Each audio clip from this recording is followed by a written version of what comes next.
They called it stability. They said it was for development. But the CFA franc was a golden chain locking 14 African nations to the vaults of Paris. Introduced in 1945 after France lost a war but refused to lose its grip, the CFA became the silent engine of control. Flags changed. Anthems changed, but the money stayed the same. And in the heart of Burkina Faso, one soldier began to ask, what kind of freedom comes with foreign currency? Ibrahim Traoré didn't start as a rebel. He started as a student, a son of farmers, a soldier in training, but even in uniform, he noticed something was off.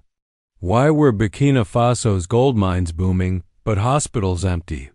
Why did they export resources but import debt? The answers weren't found in books, but in banks. Banks that answered not to Africa, but to Paris. And Traoré began to see the chain wasn't just economic. It was psychological. The CFA franc isn't just currency. It's colonialism wearing a suit. It's printed in France, managed by France, backed by France. And when an African country earns money, it's forced to keep up to 50% of its reserves in the French treasury. That's not a partnership. That's custody. For decades, leaders who questioned it were silenced, exiled, or worse. But Traoré? He wasn't afraid. He saw the system, and he decided, this chain has to break. In secret, Traoré began gathering voices, not politicians, but miners, students, farmers. He asked a simple question. If the money in your hand comes from Paris, who does your labor really serve? The answers were raw, painful, and true. We work, one miner said, but someone else gets rich. Traoré realized the people knew. What they lacked was someone to say it out loud and act. That's when the quiet soldier began turning into a loud threat. The CFA system was designed to look clean, sterile. Bureaucrats spoke in quiet tones. Charts replaced chains. But the results were violent: poverty, dependence, and frustration. France claimed the CFA offered monetary stability. But what stability comes from surrendering your reserves? What dignity is left when your nation's budget is approved abroad? These questions haunted Traoré, and soon he began asking them publicly. In a speech to a classroom of young officers, Traoré said, "If we don't control our own currency, we don't control our future." The room fell silent. No one had heard it put so plainly before. Some were shocked, others inspired. One student recorded it. That clip spread like fire. For the first time, the idea of economic freedom wasn't abstract, it had a face. If you believe Africa deserves financial independence, like this video and leave your thoughts below. Your voice matters. The French media responded swiftly. Traoré's name was barely mentioned, but headlines screamed of instability in Burkina Faso. Western analysts warned of populist rhetoric and anti-investment sentiment. But on the streets of Ouagadougou, something else was happening. Graffiti began appearing on walls. Down with the CFA, our gold, our rules. The currency debate was no longer academic. It was becoming a movement. Inside the presidential palace, whispers grew louder. Economic advisors feared what Traoré was stirring up. Foreign diplomats requested private meetings. Stay within the system, they urged. Reform, but don't rebel. But Traoré saw through the language. Reform meant delay. Delay meant surrender. And Burkina Faso, for once, wasn't going to wait for permission to be free. While Traoré spoke to the people, France spoke to the banks. Credit lines quietly tightened. Development funds were re-evaluated. Rumors of sanctions whispered through diplomatic corridors. It was an old tactic. Use the economy as a leash. If you pull too hard, they choke you with debt. But Traoré wasn't pulling the leash. He was cutting it. Then came the speech that changed everything. In front of a crowd of thousands, Traoré declared, Africa cannot be truly free if its currency is made in Europe. The crowd erupted. It wasn't just words, it was rebellion. For decades, African leaders had tiptoed around the CFA. Traoré stepped on it with both boots.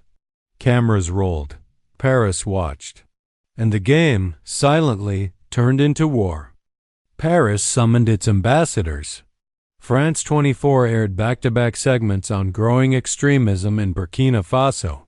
Think tanks flooded social media with concern. But on the ground, Traoré walked through markets, shook hands with farmers, and listened. "If they fear our voice," he told a reporter, "it means they were never listening, just commanding." That quote would go viral. And with it, the line between leader and symbol began to blur. Youth groups started holding CFA burnings, mock ceremonies where fake bills were set on fire. Musicians dropped tracks sampling Traoré's speeches. A cultural wave was rising, and at its center stood one man. But he warned his followers, "This is not about me, it's about ownership. Ownership of labor. Ownership of land. Ownership of destiny. If you stand with this message, comment 'Our money, our rules,' and subscribe for the next chapter of this revolution." Behind closed doors, French lobbyists pushed for economic isolation. Contracts with Burkina Faso were paused. Aid was delayed due to democratic concerns. But the people weren't fooled. They'd seen this script before. When a leader speaks for the people, suddenly the West remembers the word stability. But Traoré didn't flinch. He doubled down, initiating talks with Mali, Guinea, and Niger. A new bloc was forming. And it wasn't asking for permission. In a midnight meeting, Traoré and 3 other heads of state sat without translators, without aids. "One currency," Traoré said, "one backbone." It was bold, dangerous, and necessary.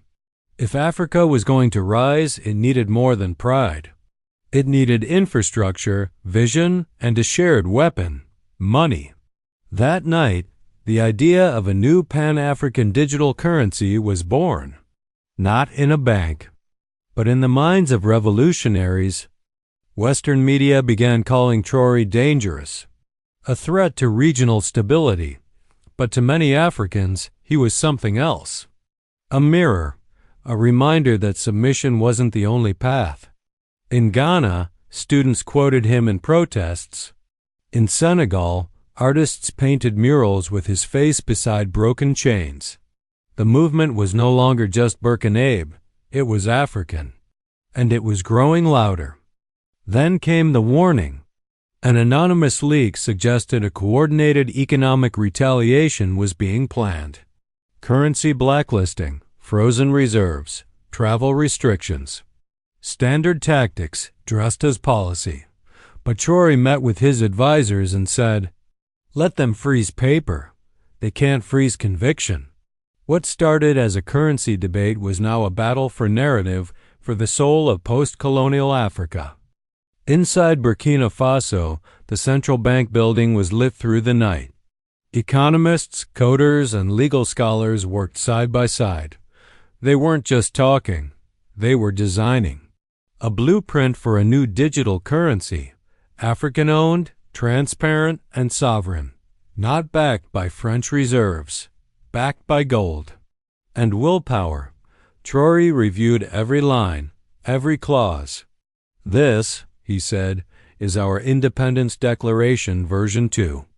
On a dusty morning in Ouagadougou, Traoré stood before the people. No podium, no teleprompter.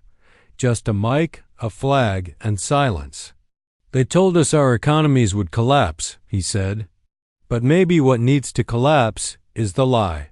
The crowd roared. And far beyond Burkina Faso's borders, millions watched, not just a speech, but the sound of a continent remembering its power. The fight was far from over. The CFA still existed. The pressures would only increase, but something irreversible had begun. A spark in the dark, lit by a soldier who dared to ask, "What if money isn't neutral? This is not the story of one man. It's the first chapter of many. Subscribe to follow Part 2, Traoré's First Strike. Comment your thoughts. Is Africa finally breaking the chain, or just rattling it louder?